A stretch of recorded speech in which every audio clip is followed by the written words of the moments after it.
देखिए, ये चाहे यूनिफॉर्म बदल लें, ये एजुकेशन पॉलिसी में भी अपनी इतिहास को बदलने की कोशिश करते हैं, कुछ भी कर लें। आपने देखा हमारे देश के युवा क्या सोचते हैं इसके बारे में। हमारे देश के युवा सारे जंतर मंतर में जितने भी इकट्ठे हुए थे, वो क्या कह रहे थे इसके बारे में आप सबने सुना। ये देश की आवाज है। ये देश, इस देश की आजादी के लिए जो लड़ाई लड़ी गई वो अहिंसा और सत्य पर आधारित थी। उसमें आरएसएस कहीं नहीं थी और पूरे देश को असलियत मालूम है। और जिनको नहीं पता था उनको आज पता चल रहा है कि इनकी नीयत क्या है। तो कांग्रेस पार्टी ने महात्मा गांधी जी की अगुवाई में ये आंदोलन किया था। और ये देश, इस देश की जो आत्मा है ना, उसमें अहिंसा, सत्य, भाईचारा है।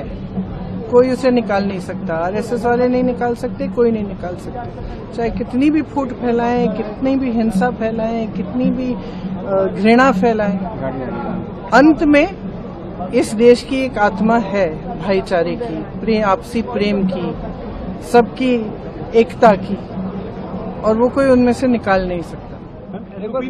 फायरिंग की बात कही मंत्री ने सदन के अंदर कह दिया कि फायरिंग हुई ही नहीं है। और आप बताइए, तो उस लड़के जो राहुल जी आपके सामने लाए थे, उस लड़के को, उसके पूरे शरीर में पैलेट्स कहाँ से आई?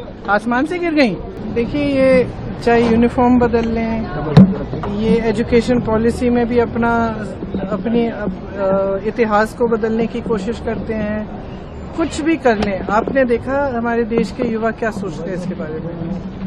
हमारे देश के युवा सारे जंतर मंतर में जितने भी इकट्ठे हुए थे, वो क्या कह रहे थे इसके बारे में आप सबने सुना। ये देश की आवाज है। ये देश, इस देश की आजादी के लिए जो लड़ाई लड़ी गई वो अहिंसा और सत्य पर आधारित थी। उसमें आरएसएस कहीं नहीं थी और पूरे देश को असलियत मालूम है। और जिनको नहीं पता था उनको आज पता चल रहा है कि इनकी नीयत क्या है। तो कांग्रेस पार्टी ने महात्मा गांधी जी की अगुवाई में ये आंदोलन किया था। और ये देश, इस देश की जो आत्मा है ना, उसमें अहिंसा, सत्य, भाईचारा है। कोई उसे निकाल नहीं सकता। आरएसएस वाले नहीं निकाल सकते, कोई नहीं निकाल सकते। चाहे कितनी भी फूट फैलाएं, कितनी भी हिंसा फैलाएं, कितनी भी घृणा फैलाएं, अंत में इस देश की एक आत्मा है भाईचारे की, आपसी प्रेम की, सबकी एकता की, और वो कोई उनमें से निकाल नहीं सकता। फायरिंग की बात कही मंत्री ने सदन के अंदर कह दिया कि फायरिंग हुई ही नहीं है। और आप बताइए, तो उस लड़के जो राहुल जी आपके सामने लाए थे, उस लड़के को, उसके पूरे शरीर में पैलेट्स कहाँ से आई? आसमान से गिर गई?